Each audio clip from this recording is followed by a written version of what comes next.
What's up, everybody? My name's Ken. Welcome to Blasted. When I was a kid, I grew up, honestly, right down the street from the shop, which is fucking cool because now I work 2 minutes down the street from the house I, grew up in.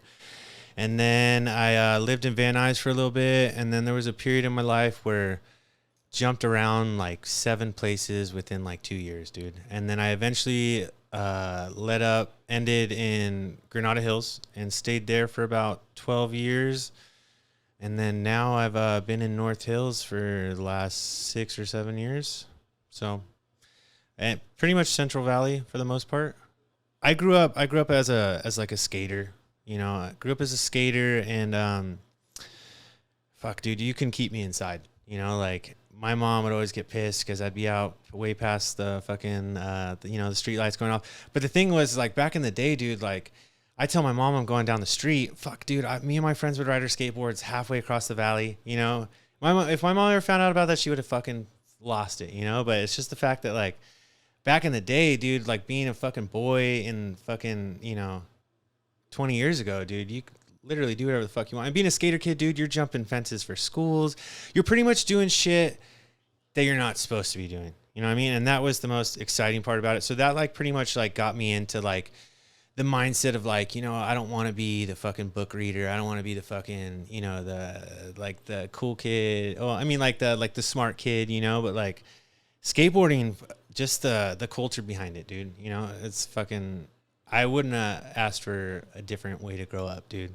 Absolutely. Cause I mean, the friendships I built when I was a kid, fucking when you're skating with your homies all day, it's you're out there drinking out of people's fucking hoses. You know, it's just doing pretty much everything you're not supposed to be doing. Stealing candy from the 99-cent store. That was one of the biggest come-ups when you were a kid. We'd all go steal candy and go fucking find a dirt lot to go eat it and just fucking eat pounds of candy, dude, you know? But, but as far as drawing and art goes, I've been drawing since I could pick up a fucking pencil, dude. And I get that from my mom. My mom was a huge artist. Either she was painting, either she was drawing, making arts and crafts, her own Halloween decorations, you know. So I grew up seeing that, and so she never really forced me to draw or anything. I would go through my mom's art books, and the first memory that comes to mind is that she had drawn a Simba from Lion King with a pencil. And I think I don't know fucking how old I was. I think I was if I had to guess, bro, that's probably fucking 7. You know what I mean?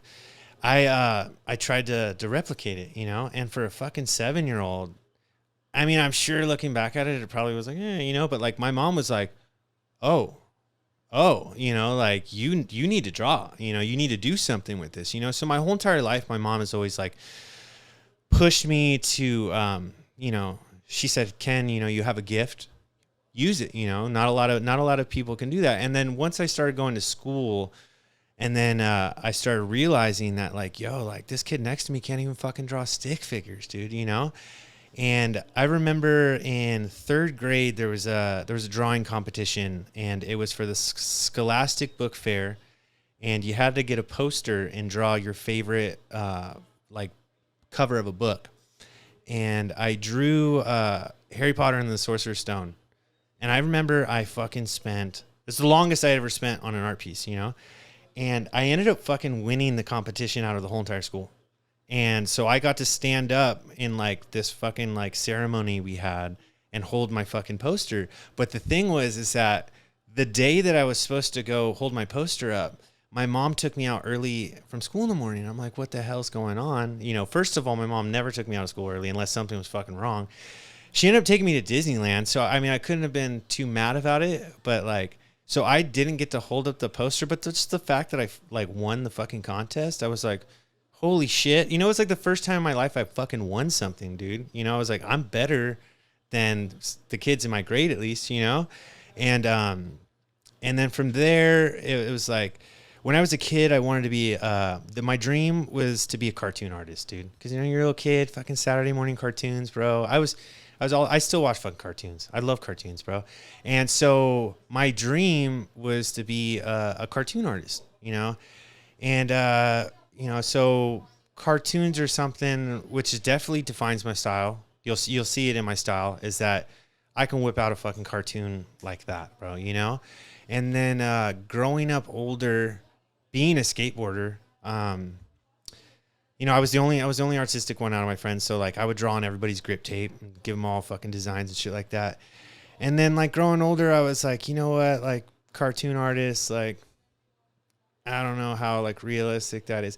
Looking back at it, like all I needed to do was fucking try. You know, I probably could have fucking done. I probably still could if I wanted to, but it's just trying. You know, and that's something that's a quality I learned later on in life. You know, and so you know, growing up, fucking drawing.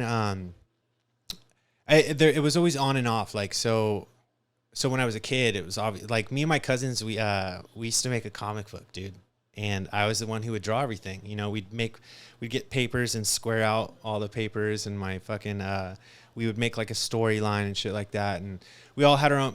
Me and my two other cousins, we had our own characters, and I was the one drawing them, and I'd fucking draw all of them. You know, and that was cool. I got a lot of fun out of that. And then once I got into middle school, I really got into skateboarding, and it was like, you know, it wasn't that drawing's not cool. It was just like I'm the only one doing it. And then it's like anyone else who was drawing was kind of like that little weird kid that sits, you know, and I was like, I don't want to be the fucking weird kid, you know, but so it was on and off. And then I started to get back into art in about, I want to say ninth grade.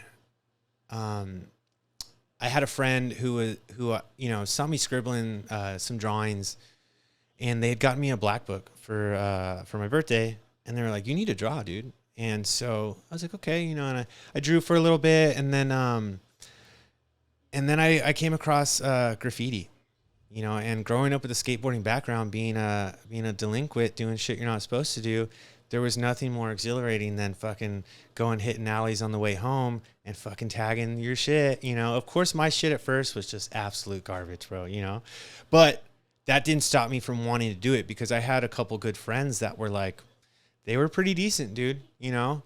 And I would ask them, you know, advice like, oh, you know, what, because I never really like drew like letters or anything. I was always character, you know? And then so I got into graffiti, and I did that for about ninth grade until about 10th grade.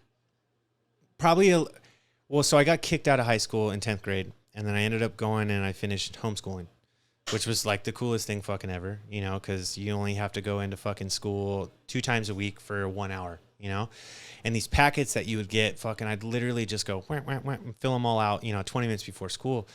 And then I got caught. I got caught a couple. I never got seriously in trouble for it. I almost got caught twice. To where like I was fucking getting up on this door, and I turned around and the fucking door opened up, and I was fucking just like, oh shit, you know, just keep walking.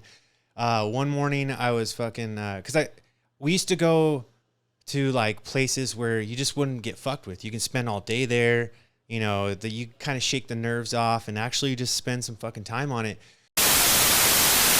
So when I was 16, I've been working my whole entire life, bro. You know, when I was a kid, I'd go to work with my dad, and I'd do all the fucking labor, and he'd get me a bag of hot Cheetos and a Mountain Dew, and that was my payment. You know what I mean? And then we started working for the neighbor lady, and she would give us $100, bro. And when she gave us $100, oh my God, you're fucking rich, bro. We'd go to the mall and just be like, boom, gone, you know? And then, so when I was 16, after that, I got a job at a moving company, you know, fucking carrying boxes up and down stairs and shit. And then so I did that for about a year until I was like, yo, fuck this shit. Like I ain't hurting now, but I'm not gonna be a fucking mover my whole life, you know? So then when I was 17, I started construction. And the thought in my head was like, you know what? It's construction. It's a solid, because I mean that's everyone's biggest concern when leaving fucking high school is, what the fuck am I going to do for money for the rest of my life? You know? So I instantly thought construction, good to go. That's a safe thing to do, you know? And so I ended up doing construction for 10 fucking years, dude. And don't get me wrong, man. Loved it. I mean, I loved it. The first 5 or 6 years, or the first like 2 years, 3 years, I was learning, man. So it was a lot of like, man, why'd you do that? Why'd you do this? You know, fucking go grab this, go do that. And I was just paying my dues, you know? And so I worked with one guy for 6 years, and shit happened in my life where I was just fucking going through it, and he was being a fucking dick to me one day, and I was like, look, bro, if you were gonna act like this, I wouldn't have came into work. And he's like, well, pack your fucking bags and get out of here, you know? So I ended up going on Craigslist like a week later and finding some dude. Ironically, his name's Ken, and he was like specifically like a tile dude. And I called him up. I said, hey man, I see you're looking for a helper on Craigslist. And he's like, can you meet me up right now at this spot? And I was like, yeah, bro, I'll be right the fuck there, you know? And in construction, it's funny, dude, because if you know a little bit and you go to a new spot and they're like, hey, do you know how to do this? You say yes. Because if you don't, they're going to ask someone else to do it, and you're not needed, you know? So when I started working with him, I was like, yeah, of course I know how to do that, you know, like YouTube, you know, the beautiful thing about fucking YouTube, you can look everything up. And so I worked for him for another 4 years, and he was fucking epic, bro. We had the same humor. We'd fucking joke about shit all day. And with him, I quickly rose. I was his main dude. He had a couple dudes when I first started working for him, but within a year, because what I learned from the first guy, I learned how to do plumbing, electrical, drywall. I learned everything start to finish, you know? And that's a very valuable fucking thing to have in construction, because you can't just be like, oh, I only know how to do this, you know? Well, then, all right, well, I'm going to need you 1 day a week. So this guy kept me busy for four years, you know? And I was making solid, steady money. Couldn't complain, you know? But then when how old am I? All right, so when I was 26 and a half, I guess, I was falling into the rut of routine, dude. You know, I was going to work, coming home, getting stoned, waking up, doing it again. You know, meanwhile, I was surfing less. I wasn't drawing at all, you know. And it came to a point where I said, you know, you need to make a fucking change. You need to do something that's going to make you fucking happy. It's going to make you excited, you know, because what my fear was, I didn't want to be 50-year-old fucking Ken swinging a hammer. There was this kid named Aaron, dude, and fucking Aaron, you're a blessing, bro. You are the reason I'm sitting here today, man. Aaron had the shittiest tattoos, and he knows this. He's like, no shame in it. He'll tell you himself, you know, shitty tattoos, you know. So I showed him my drawings, and I said, yeah, man, you know, I kind of think I want to start tattooing. And he goes, bro, I have a tattoo machine. I'll bring it over tomorrow. I was like, fucking bring it over, dude, you know. And meanwhile, I never learned anything yet, you know. I knew I wanted to do it, but I never learned anything. Like, I didn't know how to set up a machine. I didn't know this and that. So I told him, I go, bro, I don't know how to do all this shit. And he goes, don't worry, I'll set it up for you. I was like, all right, cool, man. Because he had tattooed himself a couple times, you know. And so I remember him coming over, and he set up the machine. And it was funny, bro, because like ever since the beginning, I had this little corner in my living room, and I saran wrapped, because, you know, watching Ink Master, you see the bottles all wrapped up. You know, you're not supposed to touch shit and this and that. It's fucking common sense, bro. You know, you gotta be a fucking idiot to lick your hand and touch a tattoo. You know, you just don't fucking do it. And so I'd set up my little corner all fucking legit and shit, all stack of paper towels. And he comes over and he sets up the fucking machine. And he wanted the Death Wish skateboard logo, which is, it's a line and 2 lines in it. How fucking hard could it be, right? So he sets up the machine for me, dude. And the fucking needle was sticking out. No bullshit, that much. Like when it wasn't running, it was sticking out like that much. But when that motherfucker was running, it was fucking popping out, dude. And even before I touched him, I go, Aaron, I don't know a lot, but I know this isn't supposed to be fun. No, that's not even it, dude. He had the wrong size needle for the cartridge. It was too big, so we had to open up the cartridge hole a little bit, which is, the fuck are you doing, you know? And then on top of that, the needle was sticking out so much. And I just remember, oh my God, dude. I remember fucking, number one, I'm not a sweater, dude. You know, I'll fucking sweat when I play rugby or like run and shit like that. But as far as like anything like that I was nervous about, like talking to people, like I never sweat like that, dude. When I fucking put the gloves on and I grabbed this motherfucker's arm, I started dripping sweat, dude. I was so fucking nervous. The only good thing I had for me is that I said, this is fucking Aaron. His tattoos aren't any better than what I'm about to do, you know? So fucking let's go for it, bro. So I grabbed his fucking arm. I knew I had to stretch it. And I remember trying to pull the first fucking line, dude, with this needle sticking out. And this motherfucker was wop, wop, wop, wop, wop, wop, wop, just scribbling on his arm. And I'm like, oh my God, dude. And I'm freaking out. I'm like, oh my God, why isn't it doing what it's supposed to do, you know? And so we didn't finish the tat. I told him, I go, Aaron, look, man, let me go on YouTube tonight. Let me fucking figure out how to fine tune your machine and then come back tomorrow and we'll fucking do it, you know? That night, did my homework, bro. Fucking watched YouTube for fucking hours on tuning your machine, tuning your coil machine. And he came back the next day. Oh, so I had gone to the swap meet and bought the right needles, the right cartridges. So we weren't fucking, you know, Mickey Mouse in it. Which swap meet? The Panorama swap meet, you know, the good old Panorama swap meet, baby, the good old supply store back in the day. And you know, so I bought the right stuff, and he came over, and sure as shit, the YouTube videos helped.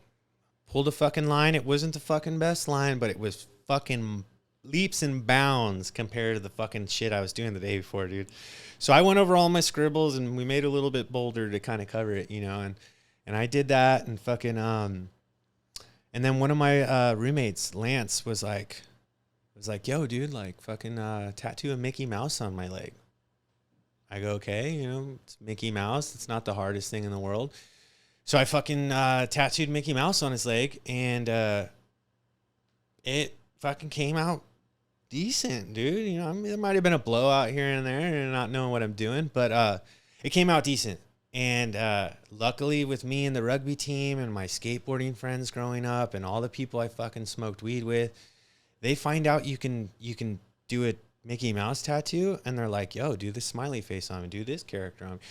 Next thing you know, I'm fucking tattooing like 3 or 4 times a week out of my house. Yeah, like right off the bat, just simple tats. And like I would tell people, I'm like, yo, no, I can't do that. Like hit me up in a couple of years. Then I, you know, because I knew from the fucking get-go, that tattoos are a walking advertisement. And if I'm going to do something on you, that's my fucking name.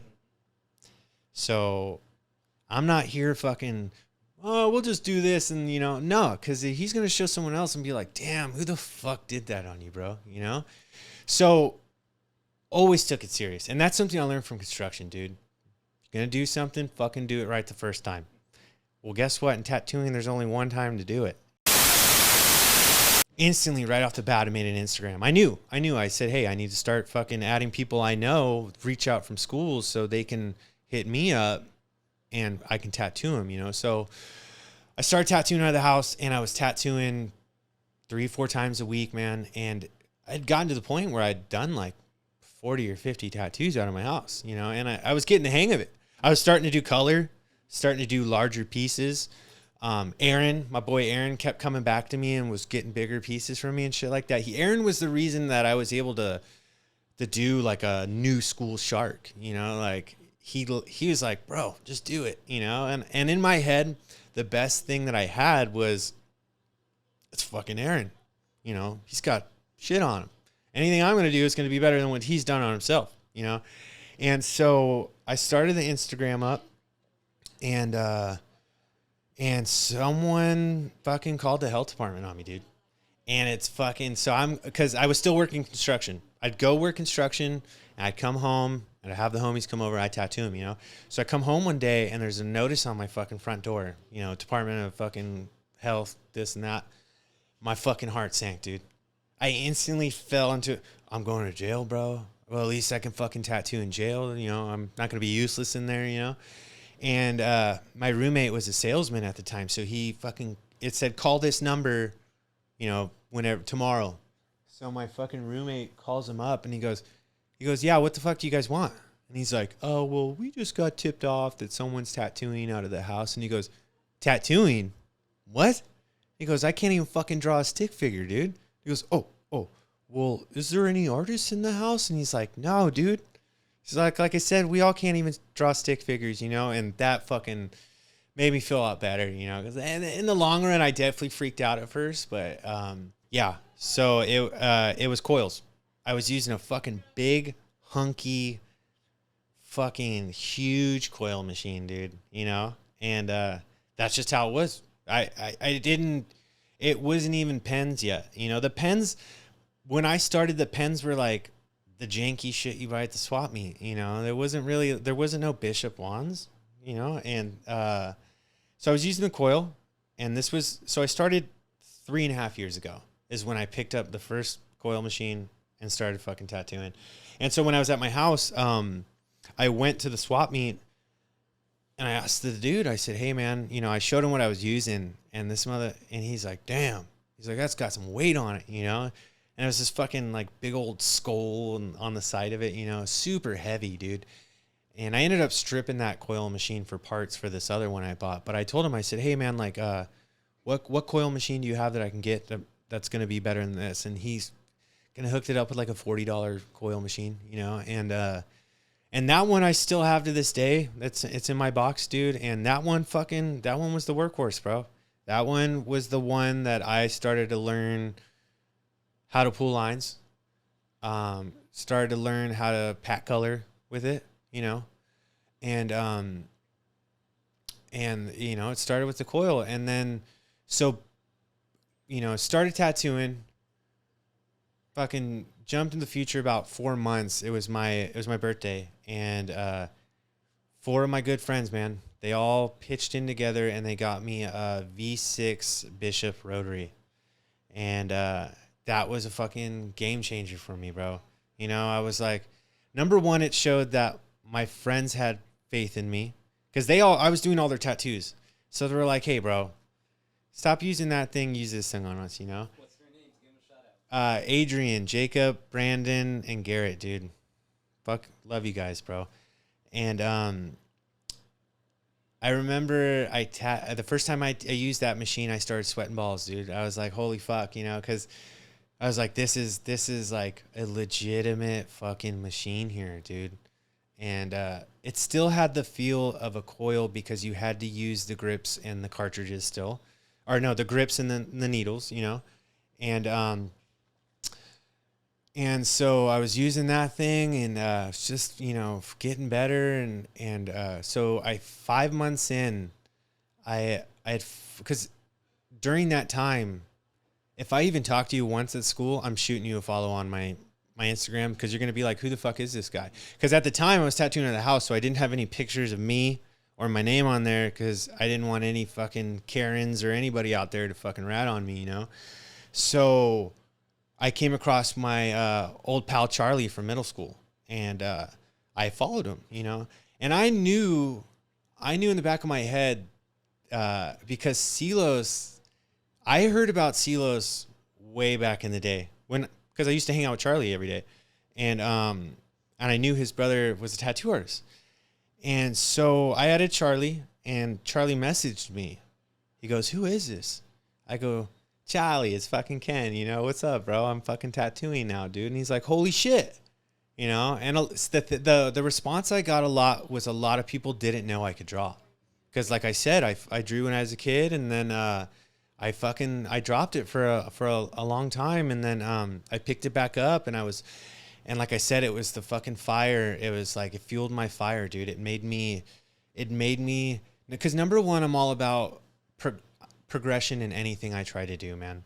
Whether it's surfing, skateboarding, biking, drawing, tattooing.